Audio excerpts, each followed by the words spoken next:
Soomaaliya ayaa ciidda cunsiisay South Sudan iyadoo ka faramuroojisay koobka Sakafa. Hanaan ciyaareedka Tiki-Taka iyo isu dhiibista aan hakashada aqoon ayaa wadnaha goysay ciyaartoyda Koonfurta Suudaan.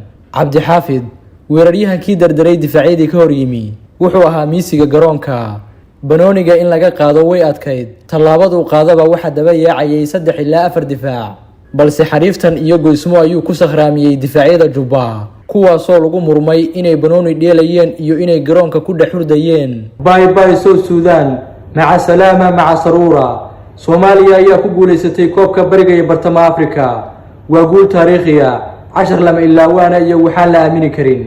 Soomaaliya way soo laabatay, u yar Mareykanka, Ingiriiska, qaranka Brazil, Uruguay iyo xataa Masar Afrika ku taal. Xulka Soomaaliya ee dayarta waxay diyaar u yihiin qaran walba oo dunida inay wajahaan. Waxay ku durdurinayaan cid walba ay arkaan. Ilbiriqsiyaba kama soo wareegan markii Cabdi Xafiid uu shabaqa ku ruuxay kubad aan dhagax moodo. Xidigaha 17 jirada Soomaaliya ayaa casharo ku saabsan sida banooniga loo ciyaaro waxay u dhigeen xulka Koonfurta Suudaan.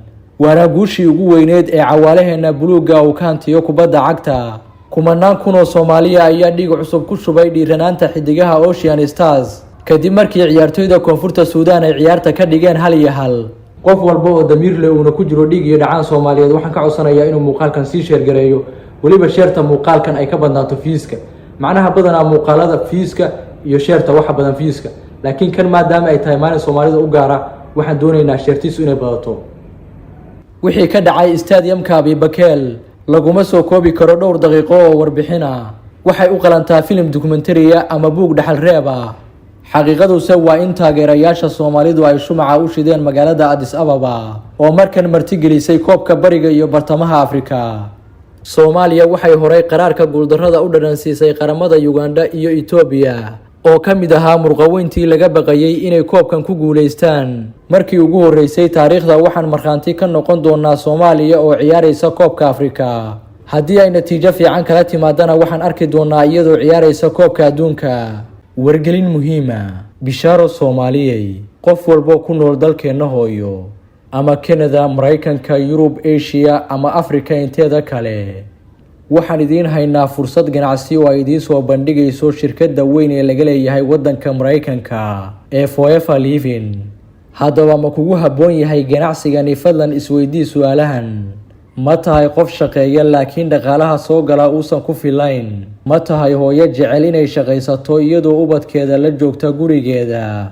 ma tahay qof ku haminaya inuu ganacsi sameeyo laakiin duruufuhu ay u diideen? shirkaddani waxay ku haysaa fursad ganacsi oo aad dhaqaale aad u kooban ku bilaabi karto.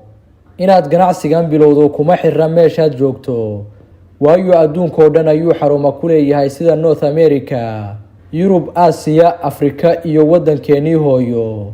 dhaqaalaha ugu fiican ee aad ku samayn karto dalabka ugu horeeya waa $398.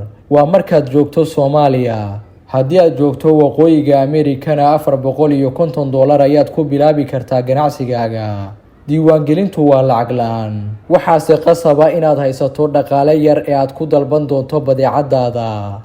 Manager Cusmaan wuxuu ku dhex yeeshay shirkadda Forever Living ganacsiga ugu ballaaran Soomaalida dhexdeeda, wuxuuna caawiyay dad badan oo Soomaaliyeed kuwaasoo gaaray isku filnaansho maaliyadeed isagoo ku mutaystay abaalmarino waaweyn oo qaali ah.